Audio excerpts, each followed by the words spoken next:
Hi everyone. Today we're going to discuss about accounting principles, concepts and conventions. ముందుగా accounting principles అంటే ఏంటి? Accounting principles are accounting procedures and accounting practices. అంటే accounting procedure మన account for ఎలా చేయాలి, ఆ పద్ధతుల్ని, ఆ ప్రాక్టీసెస్ని అకౌంటెంట్ తన యొక్క అకౌంటింగ్ రికార్డ్స్ మెయింటైన్ చేసేటప్పుడు ఏమేమి ఫాలో అవ్వాలని చెప్పేదే accounting principles. Accounting principles are accounting procedures and accounting practices that guide the accountant in the preparation of accounting records. These accounting principles are again classified into two types: accounting concepts and conventions. ఈ accounting concepts అంటే ఏంటి? Accounting concepts are the necessary accounting assumptions upon which accounting is based. అంటే మన account for చేసేటప్పుడు what are the assumptions to be taken into consideration? అంటే వాటిని ఏమన్నా మనం అకౌంటింగ్ కాన్సెప్ట్స్. అలాగే అకౌంటింగ్ కన్వెన్షన్స్. ఈ అకౌంటింగ్ కన్వెన్షన్స్ అనేవి customs and traditions that are usually in practice in the preparation of financial statements. ఒక్కొక్క దాన్ని డీటెయిల్ గా డిస్కస్ చేద్దాం. Accounting concepts, various accounting concepts అనేవి ఉన్నవి. Accounting concepts, different accounting concepts ఉన్నాయి. అవి ఏంటంటే business entity concepts, dual aspect concept, going concern concept, money measurement concept, cost concept, accounting period concept, accrual concept, matching concept and realisation concept. ఒక్కొక్క దానికి ఒక్కొక్క importance అనేది ఉండడం జరిగింది. ఇందులో ఒక్కొక్కటి first one, business entity concept. According to this concept the business entity is separate and owner is separate. అంటే accounting perspective లో మీరు అకౌంట్ ఫర్ చేయాలంటే రికార్డింగ్ ట్రాన్సాక్షన్స్ రికార్డ్ చేసేటప్పుడు ఓనర్ వేరు, బిజినెస్ ఎంటిటీ వేరు అనే దృష్టిలో పెట్టుకుని అకౌంటింగ్ అనేది క్యారీ అవుట్ చేయాలన్నమాట. Here business organisations are treated as separate entity from the owners of such organisation. ఒక బిజినెస్ ఆర్గనైజేషన్ కి ఆ ఓనర్ కూడా ఆ ఆర్గనైజేషన్ కి బయట వ్యక్తి కిందే ట్రీట్ అయ్యి అకౌంటింగ్ అనేది చేయాలి. ఇది ఎవరు చెప్తున్నారు? బిజినెస్ ఎంటిటీ కాన్సెప్ట్ అనేది చెప్తున్నారు. It is a assumption. అంటే ఒక బిజినెస్ ఆర్గనైజేషన్ క్యారీ అవుట్ చేసినప్పుడు it should be taken into consideration that assumption that business is different and that owner is different. ఆ విధంగా బుక్స్ ఆఫ్ అకౌంట్స్ ని prepare చేయాలి. Next, dual aspect concept.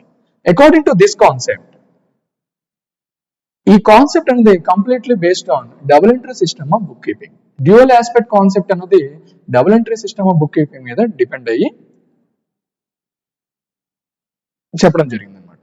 According to this concept there are two aspects. ఏంటి ఆ aspects? Receiving aspect, giving aspect. For every receiving aspect there should be corresponding giving aspect. దీన్ని debit, credit అనడం జరుగుతుంది. ఇలా two aspects అనేవి ప్రతి transactions లోని ఉండాలి అని చెప్పేదే dual aspect concept. Next, going concern concept. ఈ గోయింగ్ కన్సర్న్ కాన్సెప్ట్ ఏం చెప్తుందంటే బిజినెస్ ఆర్గనైజేషన్ ఎప్పుడు కూడా ఈ రోజు స్టార్ట్ చేసి ఈ రోజు ఈవినింగ్ క్లోజ్ చేసేస్తాం, లేదా 2 days లో క్లోజ్ చేస్తాం, 1 month లో క్లోజ్ చేస్తాం అనే ఇంటెన్షన్ తో ఎవరు బిజినెస్ ఆర్గనైజేషన్ పెట్టడం జరగదు. It is carried out its business activities for longer period of time. దీన్ని ఏమన్నాం? గోయింగ్ కన్సర్న్ కాన్సెప్ట్ అని అన్నమాట. Going concern, here concern means organisation, going means carrying out its business activities. Organizations generally continue for a longer time until it enters into a state of liquidation. Here liquidation ante enti? Closing off, shutting down of or winding up of the business activities anamata. Next, money measurement concept. According to this concept, ee concept em cheptundi? Every transactions which are measurable in terms of money should be recorded. ఏదైనా సరే ఒక transaction money terms లో measure చేయగలిగితే దాన్ని మాత్రం record చేయాలి. అంటే any transactions which are not measurable in terms of money should not be recorded in the books of accounts.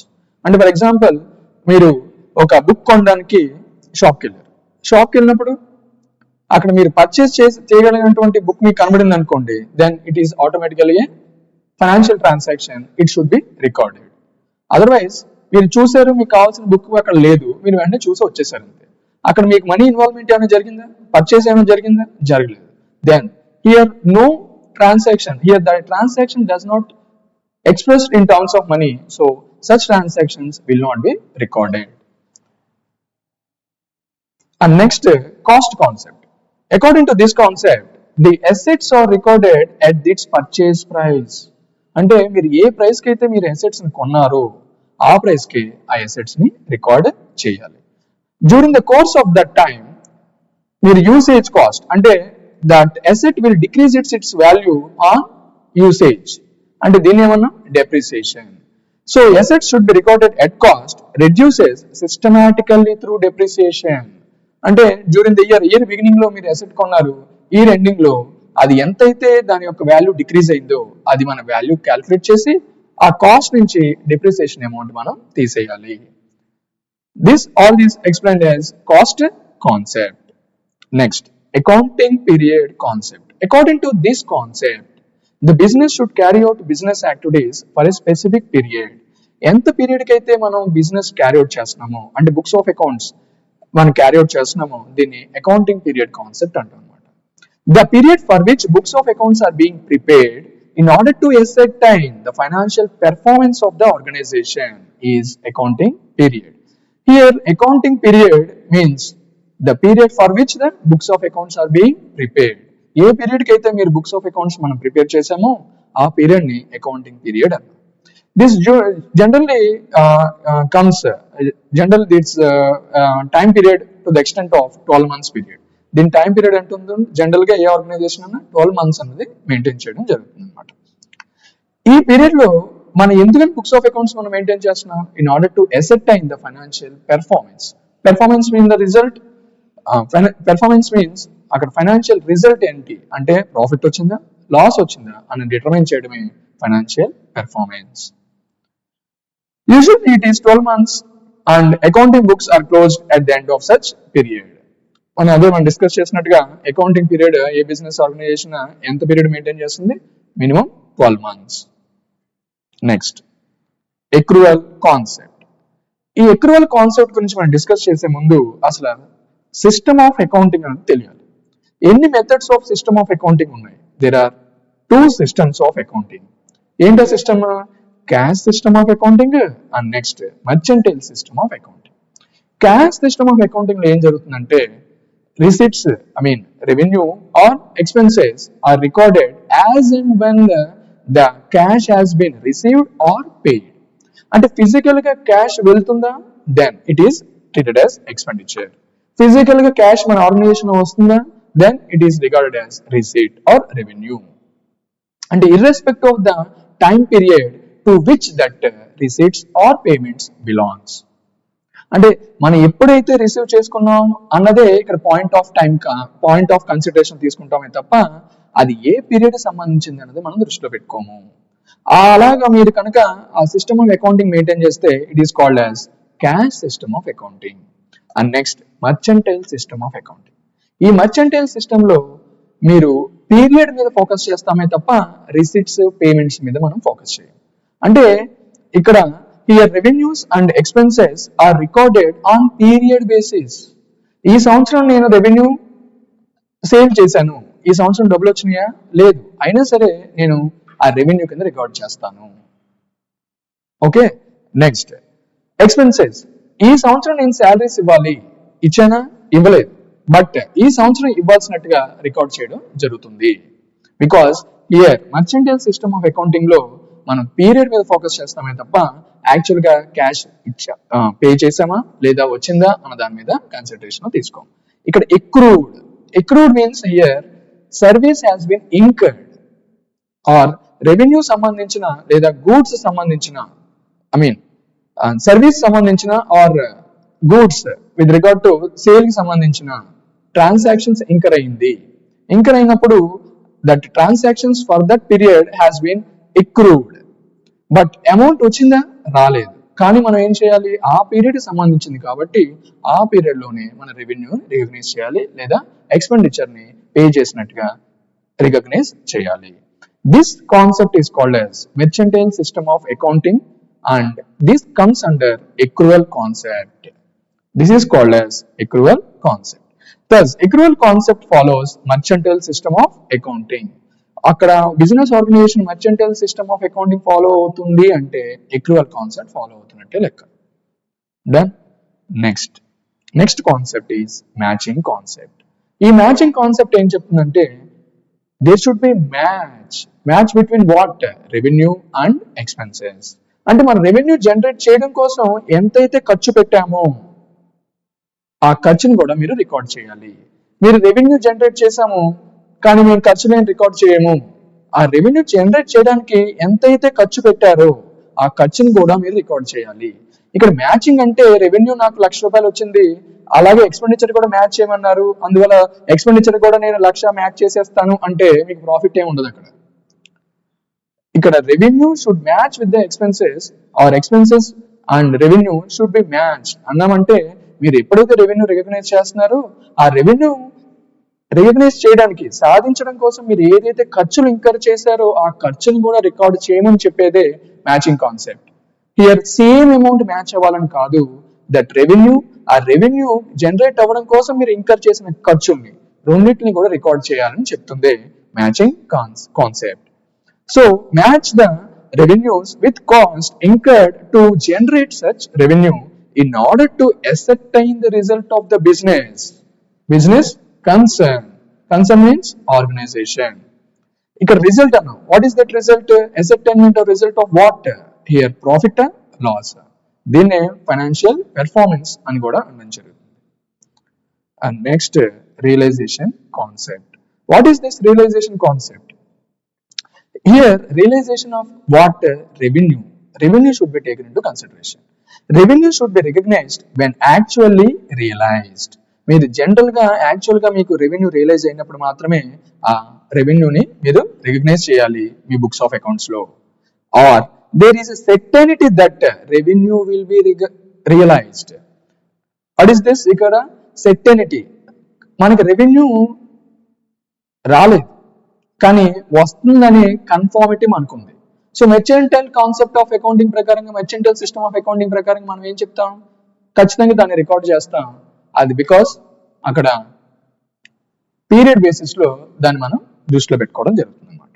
Here revenue should be recognised when actually realised. అంటే మీకు ఎంతైతే revenue రావాలనుకున్నదో అది వచ్చినప్పుడు మనం రియలైజేషన్ జరిగింది కాబట్టి రికార్డ్ చేస్తాం.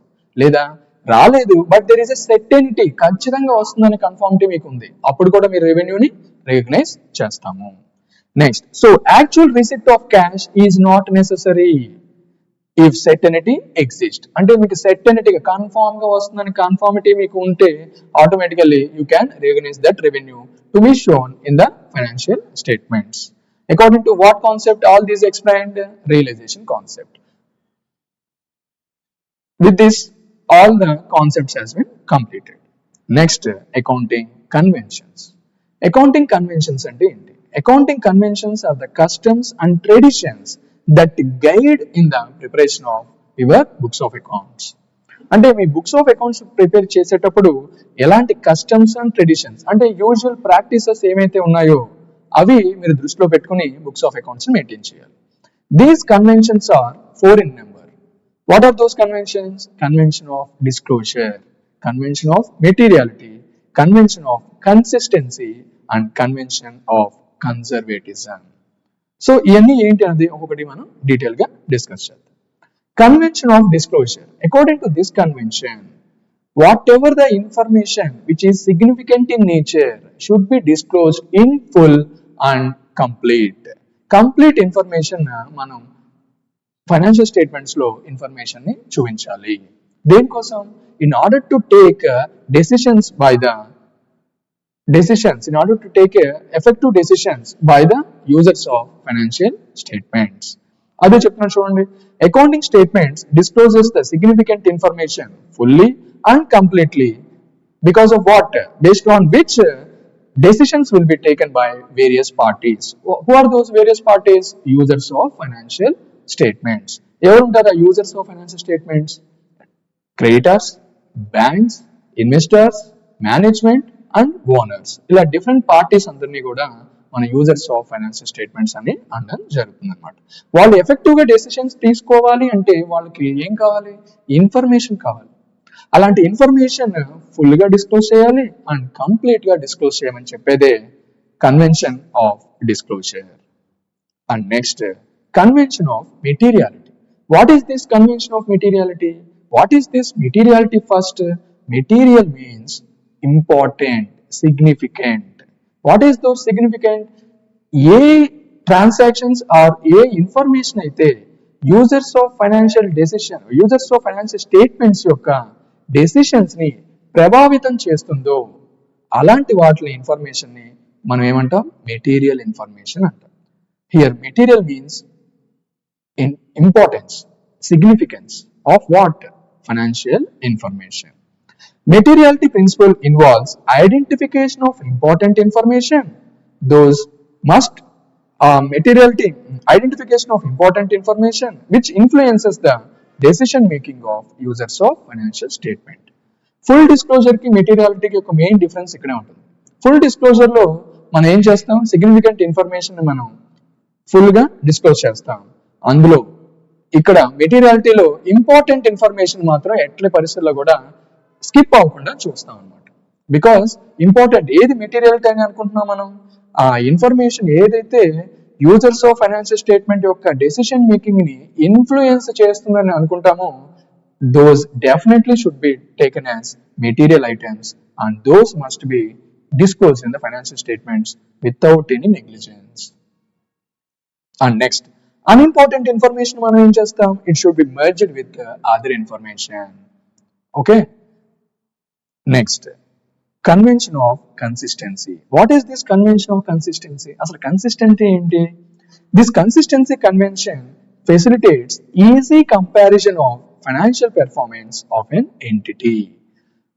ఒక ఎంటిటీ యొక్క ఫైనాన్షియల్ పెర్ఫార్మెన్స్ ని వేరే ఎంటిటీతో కంపేర్ చేయడానికి ఫెసిలిటేట్ చేస్తుంది, ప్రొవైడ్ చేస్తుంది. ఏంటిది? Consistency principle. Okay, consistency in what? Which is possible when accounting principles are followed by the entity consistently over the years. Same principle ని కన్సిస్టెంట్ గా, రొటీన్ గా, రికరింగ్ నేచర్ తో రిపిటేటివ్ గా ప్రతి ఇయర్ కనుక మీరు ఫాలో అవుతూ ఉంటే ఒక ఇయర్ లో ఉన్న ఫైనాన్షియల్ పెర్ఫార్మెన్స్ ని ఇంకో ఇయర్ లో ఉన్న ఫైనాన్షియల్ పెర్ఫార్మెన్స్ తో ఈజీగా మీరు కంపేర్ చేయొచ్చు. ఆ కంపారిజన్ లో ఆ ఫైనాన్షియల్ రిజల్ట్స్ అది గ్రోయింగ్ ట్రెండ్ లో ఉందా లేదా డౌన్వర్డ్ ట్రెండ్ లో ఉందా అన్నది మీరు ఈజీగా అసెస్ చేయడానికి ఛాన్స్ ఉంటుంది. It is possible only on following of consistency principle. What is this here? Consistency in what? Your accounting practices, customs. Okay. Next, convention of conservatism. As per this convention, anticipated profits should be ignored. Anticipation means మీరు ఊహించడం అనమాట. ఇలా రావచ్చు, ఇలా అవ్వచ్చు అని అనుకున్న దాన్ని యాంటిసిపేషన్ అంటారు. అలా రావచ్చు అనుకున్న దాన్ని అది ప్రాఫిట్ అయితే మీరు దాన్ని ఇగ్నోర్ చేసేయండి. సెర్టెనిటీ అనేది మిస్ అవుతుంది ఇక్కడ. సెర్టెనిటీ లేనప్పుడు మీరు అది రెవెన్యూ అయితే దాన్ని మీరు రికగ్నైజ్ చేయొద్దు. బట్ సెర్టెనిటీ లేదు, బట్ దోస్ ఆర్ లాసెస్ సంబంధించినవి అంటే యూ షుడ్ రికగ్నైజ్ దెమ్. అంటే anticipated losses should be taken to consideration in the books of account, but anticipated profits should be ignored in recording in the books of accounts. ఇదేం చెప్తుంది? ఇవన్నీ కూడా ఎవరు చెప్తున్నారు? Convention, conservative convention అది ఇవి చెప్పడం జరుగుతుంది అనమాట. Finally, accounting concepts are assumptions and conditions which lays the foundation for the accounting principles. Accounting principles are broadly classified into accounting as conventions and accounting concepts అనుకున్నాం కదా. సో accounting concepts అన్నది assumptions and conditions which lays the foundation for accounting principles. These ensure sound recording of financial information in financial statements. Sound recording means correct recording of financial information in the financial statements. Whereas accounting conventions are customs and traditions that are widely accepted when recording the transactions. Each facilitates reliable comparison of financial facts and figures. Reliable comparison of financial facts. What is meant by reliability? Reliability means trust, loyalty. And next, కంపల్సరీగా reliable means credibility, which is also called as believable. నమ్మదగిన అనే context లో ఈ word అనేది మనం use చేయడం జరుగుతుంది. Next final concept, accounting standards. అసలు ఈ కంపారిజన్ కి ఈజీగా ఒక ఆర్గనైజేషన్ ఇంకో ఆర్గనైజేషన్ తీసుకురావాలి అంటే నేను ఒక ప్రాక్టీస్ నేను ఫాలో అవుతాను, నేను ఒక ప్రిన్సిపల్ ఫాలో అవుతాను అని అనుకున్నప్పుడు కంపారిజన్ తీసుకురావడం కొంచెం కష్టం అవుతుంది. అందుకని ఒక principle, it is a accounting standard is a principle that standardizes the accounting practice. అంటే ఒక సెక్టార్ లో ఉన్నటువంటి వాళ్ళందరూ కూడా సేమ్ ప్రాక్టీసే ఫాలో అవ్వాలి అని తీసుకురావడమే standardisation of accounting practice, which brings that standardisation by accounting standard. ఇలాంటి గ్రూప్ ఆఫ్ అకౌంటింగ్ స్టాండర్డ్స్ ని మనం ఏమంటామంటే జనరల్లీ యాక్సెప్టెడ్ అకౌంటింగ్ ప్రిన్సిపల్స్ అని అనడం జరుగుతుంది అనమాట.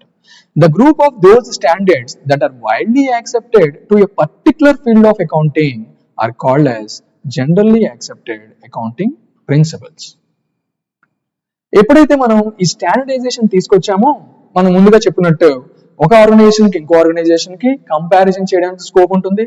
And at the same time same organisation లో ఒక ఇయర్ కి ఇంకో ఇయర్ కి ఫైనాన్షియల్ పెర్ఫార్మెన్స్ ని మనం అనాలిసిస్ చేయడానికి ఛాన్స్ ఉంటుంది. అది మనం థర్డ్ పాయింట్ లో డిస్కస్ చేసాం. As accounting standards standardizes the accounting practice, which makes easy comparative analysis from one organization to another organization and from one year to another year within the same organization. Thank you very much.